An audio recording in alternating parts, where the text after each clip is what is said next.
So the reason I said the 11-year ago thing, because I'm pretty sure it was in 2010, was the Deepwater Horizon, I don't know what you'd call it, disaster. But I was reading online that was the largest caused by man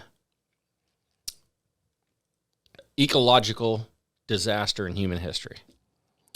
Yeah. And you guys had a pretty big hand in helping with that situation. Yeah, Can you elaborate on that? Whenever that went down, and it was crazy in our building. We played a pretty pivotal role in that cleanup. We went down there and we worked. Not to interrupt you, but did somebody contact you guys, or did you guys just say, "Hey, we need to go down there because it looks like they don't know what they're doing"? I really don't know who made first contact. I'm not quite sure. I know that the day of, we were in contact with people down there, and our CEO and vice president and a couple of people started loading up trucks and gathering equipment and then going down there that day.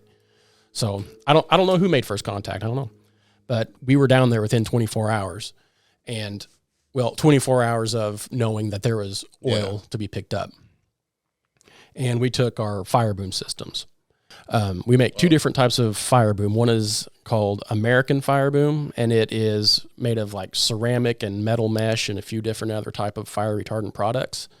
And it's not a one-time use burn or boom. You can use it multiple times, and the better you take care of it, the more you can reuse it. And then we have another one called Hydro Fireboom, and it is inflatable. It's a vinyl inflatable boom, but it has a fireproof blanket over it and a water plumbed hose system that runs through it, and it pumps water over this fireproof blanket. So whenever it's burning stuff, it keeps the boom safe and intact. So the reason Elastec had to, I guess, invent or design a Fireboom is because some of these oil spills are burning. Well, and it started around the Exxon Valdez spill, where that was a pretty major spill. They didn't really have the equipment to clean it up just because of the environment, and they're like, we need something better, something stronger. Yeah. So we took Fireboom down there, and immediately people were kind of like, I don't know about this. I don't know about this. Like, well, let us do a demonstration burn. So they did a demonstration burn.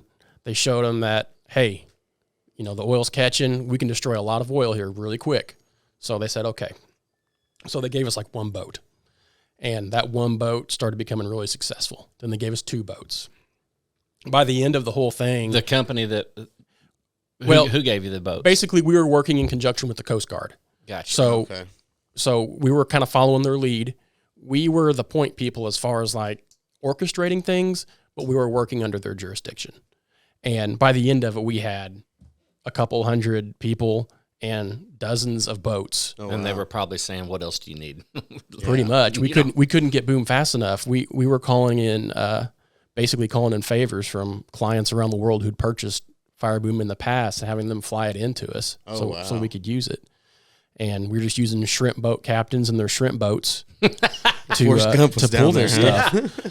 They were out of work, and they were vessels of opportunity. In a situation like that, you use what's at your disposal. Yeah. And they pulling these booms was kind of the same thing they do when they're pulling the shrimp nets. Yeah. So they knew how to do it. They knew how to work their boat to pull it at the right speed. And if you can't catch shrimp, you got to figure out another way to make money. And I'm Might as well assuming catch they were oil. getting paid to do it. Yep, they were getting paid probably twice as much. Probably. And eventually they all knew each other anyway, and they're kind of turning it into a competition, because at the end of the day, everyone had to turn in the reports about how much oil they collected and how much oil they burned, and each team was kind of making it competitive as to who could burn the most oil. So, when it was all said and done, our Firebooms were the most effective form of removing oil off the water.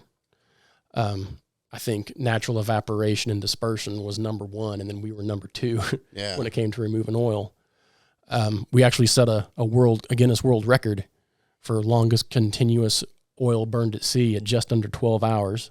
Whoa. It was a huge burn that went for 12 hours straight.